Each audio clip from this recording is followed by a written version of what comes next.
देखिए, बिहार में महागठबंधन की सरकार जरूर बन गई हो और इसके साथ आरजेडी सत्ता में वापस आ गई हो, परंतु आरजेडी अपने आंतरिक कलह से जूझ रही है। लगातार जो है उनके विधायक हो या उनके मंत्री लगातार समस्याओं से घिरे नजर आ रहे हैं। हमारे साथ अभी हैं आरजेडी के प्रवक्ता ऋतु जायसवाल। ऋतु जी, जिस पर आरजेडी के विधायकों के साथ घटनाक्रम हो रहा है, पहले अनंत सिंह की सत्ता जाती है, उसके बाद कार्तिक कुमार अपने पद से इस्तीफा देते हैं और अब अनिल सहनी की सदस्यता जाती है। आखिर चल क्या रहा है आरजेडी में? क्या देखिए, जो भी है, हम तो ये कहना चाहते हैं कि कहीं पे भी अगर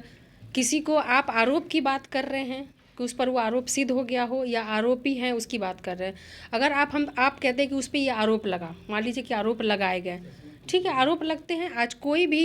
पूरे देश में, बिहार की बात तो छोड़ दीजिए, पूरे देश में कोई एक विधानसभा मुझे बताइए जहाँ पे कि आरोपी विधायक नहीं हैं या उसके परसेंटेज ज़्यादा नहीं है। ये मसला तो ना पूरे देश का है, जहाँ और इसका मेन है कि अब आरोपी को टिकट देना है या नहीं देना है, ये एक अलग ही मैटर पे हम दूसरे के आरोप को बता के अपने आरोप को छिपाना चाहती हैं। नहीं, मैं कुछ नहीं करना चाहती ना, दूसरे के आरोप को छुपा करके मैं अपने आरोप को सिद्ध नहीं करना चाहती। मैं कहना चाहती हूँ कि क्या आरोप लगे, क्या वो दोष सिद्ध हो गया, क्या उसने सजा हुई, क्या उनका दोष सिद्ध हो गया, कोर्ट ने उनको कन्विक्टेड कर दिया? नहीं, आरोप लगे हैं, आरोप लगाए जा रहे हैं, सेलेक्टिव टारगेटिंग किया जा रहा है, सजा हो चुकी है, ठीक है, वहाँ पर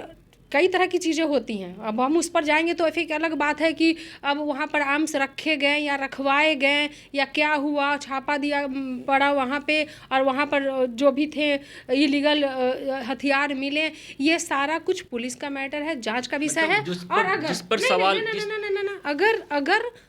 अगर कानून ने अपना फैसला सुनाया है, अगर कानून ने उसको सच पाया है, तो उस पर कहाँ किसी तरह की दिक्कत है, वो करे ना। अगर कानून उसको सिद्ध करती है, उसको सजा होती है, तो उसमें कहाँ कोई दिक्कत है, कहाँ कोई दिक्कत है। से झलक रहा है कि कोर्ट ने जिस मामले में अनंत सिंह को सजा सुना चुकी है, अब आप उस पर सवाल खड़ा कर रहे हैं, यानी आप कोर्ट के जो जजमेंट है उस पर सवाल खड़ा कर रही है। मैंने ये कहा कि कोर्ट ने अगर जांच में प्रूफ हुआ और सजा मिली तो दोषियों को बचाने का काम आरजेडी भी नहीं करती है।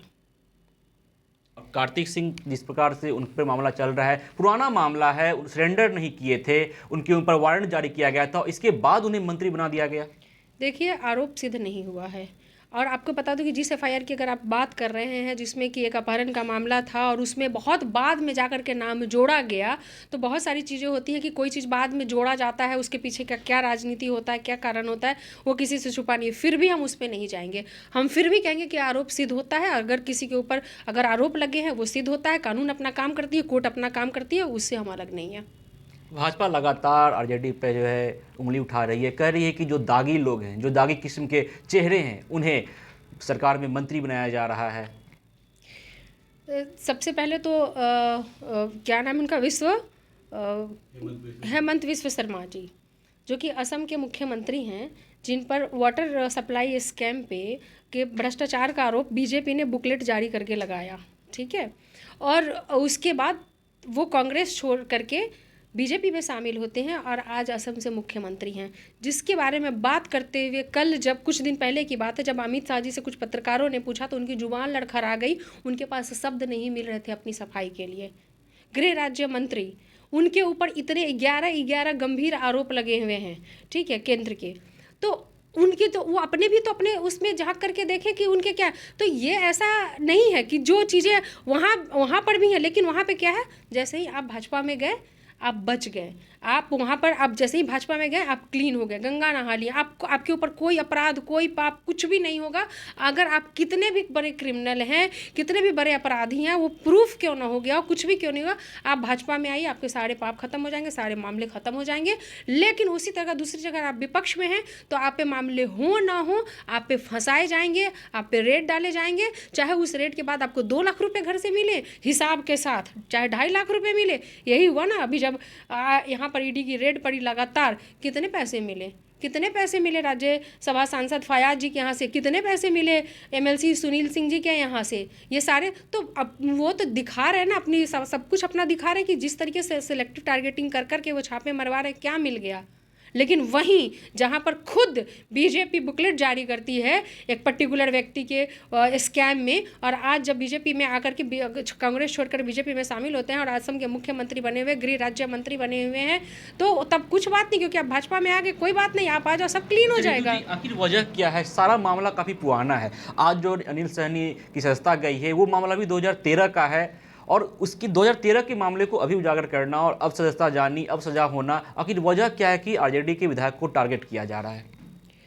तो भाई वो अब जिस तरह से जो यहाँ से उनकी सरकार गई, जिस तरह से उनके हाथ से सत्ता चली गई यहाँ से, अभी वो यहाँ पर थे, गठबंधन में थे, यहाँ पे सरकार में थे, अब जिस तरह से गई है, बौखलाहट है उनको है। वो तो चाहते ही हैं कि हमको लोकतांत्रिक तरीके से अगर हमें सत्ता नहीं मिलेगी तो हमारे पास ईडी का, सीबीआई का, इनकम टैक्स का,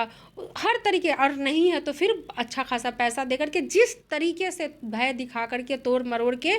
जिस तरीके से कर सकते हैं अपनी तरफ मिलाएंगे और सरकार बनाएंगे, जैसे उन्होंने महाराष्ट्र में किया, जो चाल उनका अभी झारखंड में था, बिहार में भी वही चाल चल करके चिराग मॉडल लेकर के आए, वही चाल कर करके आरसीपी सिंह जी को लेकर के आया गया, जो पूरे उसी अभियान में ही लगे हुए थे कि किस तरीके से यहाँ पर ख़त्म करके और उनको आना है। तो ये तो है ही उनका, वो तो साफ दिख रहा है ना कि उनकी मंशा क्या है, लेकिन एक्सपोज हो रहे हैं, बचेगा नहीं कोई एक राज्य अब भाजपा के पास बचने वाला नहीं है, ये आप समझ लीजिए। आपके विधायक से संपर्क किया गया था भाजपा के द्वारा, तोड़ने की बात हुई थी? देखिए, जिसका जो चरित्र है वो तो उसमें वो काम में लगा ही रहेगा पूरे टाइम, ठीक है, वो तो उसका काम ही वही है कि ऐसे नहीं, वैसे तोड़ो, ऐसे नहीं। जिनको उन्होंने तोड़ने की कोशिश की होगी, नहीं टूट पाए होंगे, तभी आज उन पर रेड डाले जा रहे हैं, उनके घरों पे छापे मारे जा रहे हैं। क्या पता वो वही लोग हो जिनको पहले पैसे से तोड़ने की कोशिश की हो, पैसे से खरीदने की कोशिश की हो, नहीं हुआ तो अब रेड डाल के बाद मिल क्या रहा है, मिला क्या, उनके घर से मिला क्या? पूछिए ना सवाल जाकर के कि किस बेसिस पर रेड डलवाए थे और मिला क्या, और नहीं मिला तो फिर उनसे सवाल पूछिए ना कि क्यों इस तरह का सेलेक्टिव टारगेटिंग क्यों कर रहे हैं। जी, तो हमारे साथ थी आरजेडी की प्रवक्ता ऋतु जायसवाल, जिन्होंने साफ तौर पे कहा है कि जिस तरह आरजेडी के विधायक को टारगेट किया जा रहा है, सिलेक्टिव तौर पे ईडी और सीबीआई की छापे पड़ रही है, और जिस तरह सदस्यता जो है वो जा रही है, तो कहीं ना कहीं बीजेपी का हाथ है, और बीजेपी जो अपना तंत्र लगाती है, जहां उसकी सरकार चली जाती है, तो उसी तंत्र को वो बिहार में आरजेडी के ऊपर हावी कर रही है। जब वो खरीद नहीं पाती तो इस तरह का तंत्र का इस्तेमाल करती है। खबरों का सिलसिला यूं ही चलता रहेगा। मैं विश्वजीत आनंद, फर्स्ट बिहार, पटना।